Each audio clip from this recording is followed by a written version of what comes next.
Friends, அப்படி உங்களுக்கு பணக்காரன் ஆகணும்னா and guaranteed financial freedom achieve பண்ணணும்னா அண்ட் இதுக்காக ஒரு சிம்பிள் அண்ட் சுலபமான வழியை சூஸ் பண்ணணும்னா அப்போ உங்களுக்கு இந்த 3 கான்செப்ட்ஸ் நல்லா தெரிஞ்சிருக்கணும். ஒன்னு வந்து பவர் ஆஃப் கம்பவுண்டிங், ரெண்டாவது magic of index fund and மூணாவது வந்து மேஜிக் ஆஃப் SIP.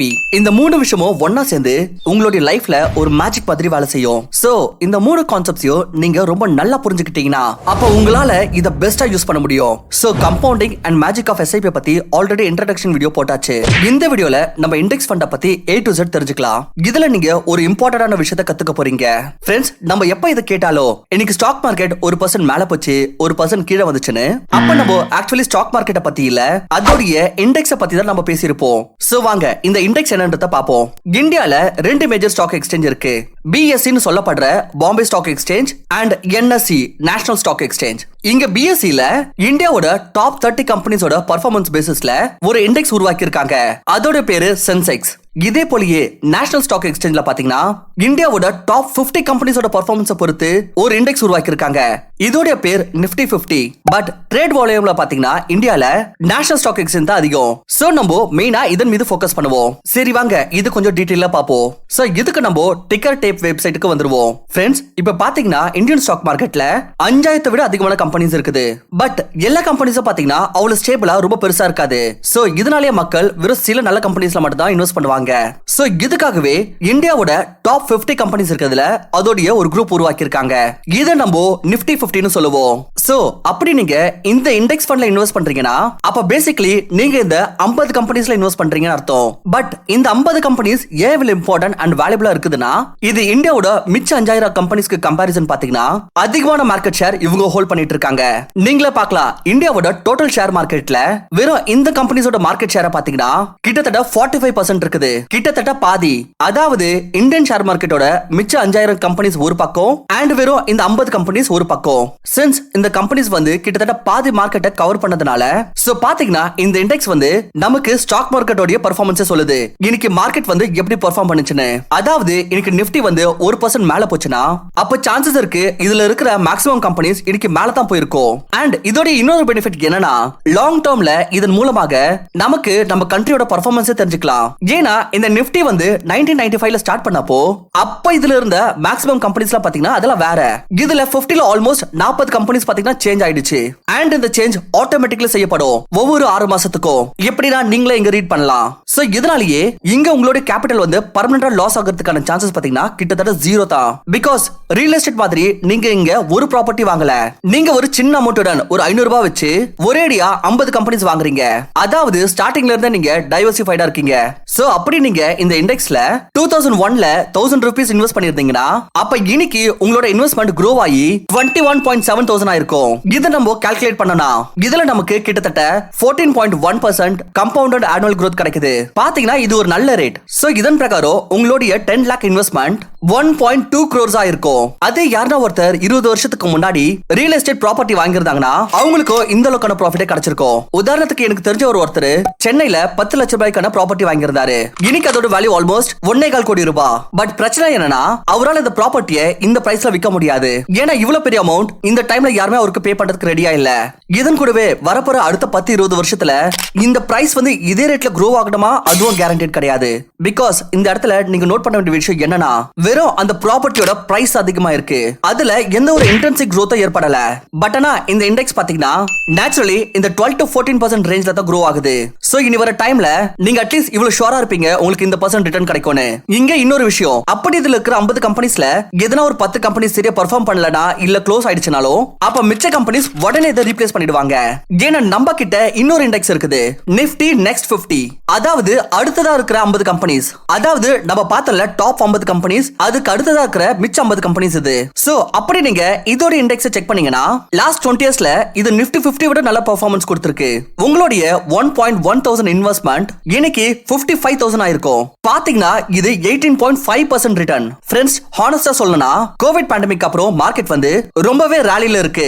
சோ இந்த 18% பாத்தீங்கன்னா நிஜமாவே இது ஒரு அன்எக்ஸ்பெக்டட் ரிட்டர்ன் தான். அண்ட் இதுல இன்னொரு இன்ட்ரெஸ்டிங்கான விஷயம் என்னன்னா, இந்த எல்லா ரிட்டர்ன்ஸ்லயும் நம்ம டிவிடெண்ட் சேர்க்கவே இல்லைன்னு இங்க நீங்களே பார்க்கலாம்.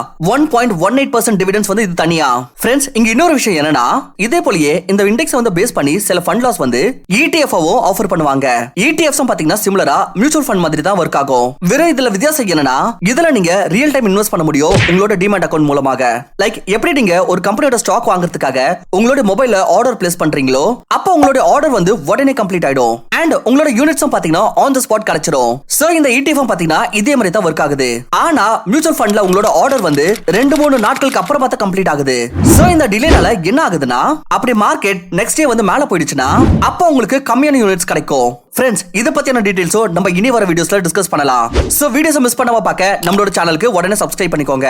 சோ ஃப்ரெண்ட்ஸ், அப்படி உங்களுக்கு இந்த மாதிரியான ETF இல்ல ஸ்டாக்ஸ்ல இன்வெஸ்ட் பண்ணனும்னா அப்ப நீங்க டிமேட் அக்கவுண்ட் ஓபன் பண்ணனும். சோ அதுக்கு டிமேட் அக்கவுண்ட் ஓபன் பண்ற லிங்க் நான் டிஸ்கிரிப்ஷன்ல கொடுத்திருக்கேன். இதனால நீங்க உங்களோட வீட்ல உட்கார்ந்துகிட்டு உங்களோட இன்வெஸ்ட்மென்ட் ஸ்டார்ட் பண்ணலாம். அண்ட் இன்னொரு இம்பார்ட்டன்டான விஷயம் என்னன்னா, மியூச்சுவல் ஃபண்ட்ஸ் உடைய எக்ஸ்பென்ஸ் ரேஷியோ எப்பவுமே ETF அண்ட் இண்டெக்ஸ் ஃபண்ட்ஸை விட அதிகமா தான் இருக்கும். இதனால என்ன ஆகும்னு பாத்தீங்கன்னா, இந்த 1% 2% எக்ஸ்பென்ஸ் ரேஷியோ வந்து, அதாவது ஃபீஸ் வந்து உங்களுக்கு லாங் டர்ம்ல ஒரு நெகட்டிவான இம்பாக்ட் ஏற்படுத்தும். இந்த விஷயத்தை நான் கம்பவுண்டிங் வீடியோல டீடைலா எக்ஸ்பிளைன் பண்ணிருக்கேன். அதோட லிங்க் நான் கீழே டிஸ்கிரிப்ஷன்ல கொடுத்திருக்கேன். இந்த வீடியோ முடிஞ்சதோ கண்டிப்பா பாருங்க. சோ இப்போ உங்களுக்கு ஒரு டவுட் வரலாம், இண்டெக்ஸ் ஃபண்ட் பெஸ்டா இல்ல மியூச்சுவல் ஃபண்ட் பெஸ்டான்னு. ஃப்ரெண்ட்ஸ், இத பத்தி நான் இனி வர வீடியோஸ்ல ஒரு டீடைல் கம்பேரிசன் போடுறேன். கண்டிப்பா உங்களுக்கு அதை பார்த்துட்டு ஷாக் ஆகும். ஏன்னா லாங் டர்ம்ல 10ல 9 மியூச்சுவல் ஃபண்டால இண்டெக்ஸை பீட்டே பண்ண முடிய மாட்டேங்குது. அண்ட் ஃப்ரெண்ட்ஸ், மியூச்சுவல் ஃபண்ட்ல வர ப்ராப்ளம் என்னன்னா, நீங்க இதுல இன்வெஸ்ட் பண்றப்போ அப்ப நீங்க ரெகுலரா பார்த்துட்டே இருப்பீங்க, கடந்த ஒரு வருஷத்துல உங்களத விட வேற எதனா நல்லா பெர்ஃபார்ம் பண்ணிருக்கா அப்படின்னு, இல்ல மார்க்கெட் சமயத்துல உங்களுக்கு வந்து ரொம்ப லாஸ் ஆயிருக்கா அப்படின்லாம். சோ இந்த சூழல்னால நீங்க என்ன பண்ணுவீங்கன்னா, நீங்க திரும்ப திரும்ப பை செல் பண்ணிட்டே இருப்பீங்க. ஏன்னா ஒவ்வொரு மாசமும் ஒவ்வொரு வருஷமும் உங்களுடைய பெஸ்ட் மியூச்சுவல் ஃபண்ட் லிஸ்ட்ல எப்பவுமே வேற எதனா ஒரு ஃபண்ட் தான் இருக்கும். சோ செல் பண்ற டைம் உங்களுக்கு ஒரு எக்ஸிட் ஃபீ பே பண்ண வேண்டியது இருக்கும். அண்ட் டாக்ஸும் பே பண்ணணும். அண்ட் இன்னொரு இம்பார்ட்டன்டான விஷயம், நீங்க உங்களுடைய வெல்த்தை பீஸ்ஃபுல்லி கம்பவுண்ட் ஆகவே விட மாட்டீங்க. ஃப்ரெண்ட்ஸ், மேக்ஸிமம் ஆட்கள் இந்த தவற செஞ்சு அவங்களுடைய முழு லைஃப்லயும் கம்பவுண்டிங்கோட மேஜிக்கை பார்க்க முடியாமலே போகுது. சோ இதனால தான் சொல்றேன், இந்த 13% 14% பாத்தீங்கன்னா என்ன பொறுத்த வரைக்கும் மோசம் கிடையாது. பிகாஸ் நீங்க 10 லட்சம் ரூபாய் இன்வெஸ்ட் பண்ணீங்கன்னா 20 வருஷத்துக்கு முன்னாடியே அதுவும் 14% இன்ட்ரெஸ்ட் ரேட்லயே உங்களுடைய அமௌண்ட் 1 கோடி விட அதிகமாயிடும். அப்படி நம்ம இன்ஃப்ளேஷன் கால்குலேட் பண்ணனா இந்த 10 லாக்கோட வேல்யூ 20 வருஷத்துக்கு அப்புறம் ஆல்மோஸ்ட் 35 லாக்ஸா இருக்கும். அதாவது இன்ஃப்ளேஷனை அட்ஜஸ்ட் பண்ண பிறகு உங்களுக்கு 85 லாக்ஸ் ப்ராஃபிட் கிடைச்சிருக்கும். அண்ட் ரொம்பவே இன்ட்ரெஸ்டிங்கான விஷயம் என்னன்னா, ரியல் எஸ்டேட் மாதிரி இங்க உங்களுக்கு ஒரேடியா காசு தரணும்னு அவசியம் ஏற்படாது. பிகாஸ் மேக்ஸிமம் ஆட்களுக்கு ரியல் எஸ்டேட்ல இன்வெஸ்ட் பண்றதுக்கான பெரிய ப்ராப்ளமே இதுதான். பட் அது ஸ்டாக்ல அப்படியே மார்க்கெட் கிராஷ் ஆச்சுன்னா, இல்ல எதனா ஒரு பெரிய கரெக்ஷன் ஏற்பட்டுச்சுன்னா, அப்ப நீங்க அந்த டைம்ல இன்னும் அதிகமா இன்வெஸ்ட் பண்ணலாம். இதனால லாங் டர்ம்ல உங்களுக்கு இந்த 14% விட இன்னும் அதிகமான ப்ராஃபிட் கிடைக்கும். சோ ஃப்ரெண்ட்ஸ், இப்ப பாத்தீங்கன்னா இந்தியால ஏகப்பட்ட இண்டெக்ஸ் ஃபண்ட் இருக்கு. UTI, HDFC, ICICI, SBI இது மாதிரி ஏகப்பட்டது இருக்கு. சோ இதுல எதை சூஸ் பண்றது அண்ட் இதோட அட்வான்டேஜஸ் என்னன்றத பாப்போம். ஃபர்ஸ்ட் வந்து எக்ஸ்பென்ஸ் ரேஷியோ.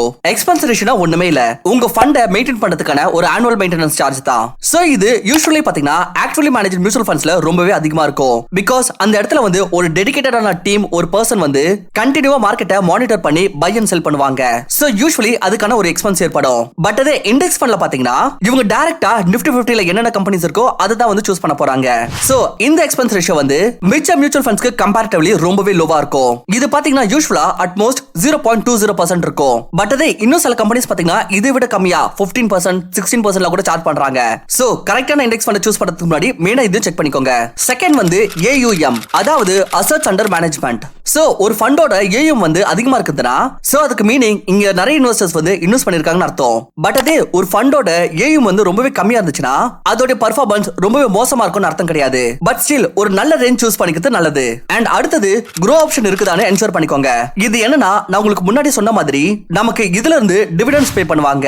சோ இந்த க்ரோ ஆப்ஷன் சூஸ் பண்றதுனால என்ன ஆகும்னு பாத்தீங்கன்னா, நம்மளுடைய டிவிடெண்ட் பே அவுட் வந்து திரும்ப இதுலயே ரீஇன்வெஸ்ட் ஆயிடும். அண்ட் இதனால நமக்கு லாங் டர்ம்ல நமக்கு ஒரு ரொம்ப பெரிய நல்ல பெனிஃபிட் கிடைக்கும். ஃப்ரெண்ட்ஸ், நம்ம இண்டெக்ஸ் ஃபண்ட் சூஸ் பண்றதுனால இன்னொரு பெனிஃபிட் என்னன்னா, இதுல நமக்கு செக்டார் வைஸ் டைவர்சிஃபிகேஷனும் கிடைக்கும். இதனால நமக்கு இந்த வருஷம் எந்த செக்டர் நல்லா பெர்ஃபார்ம் பண்ணும், இல்ல எதெல்லாம் மோசமாகுமா அப்படின்னு நம்மளுக்கு பயப்படணும் அவசியம் ஏற்படாது.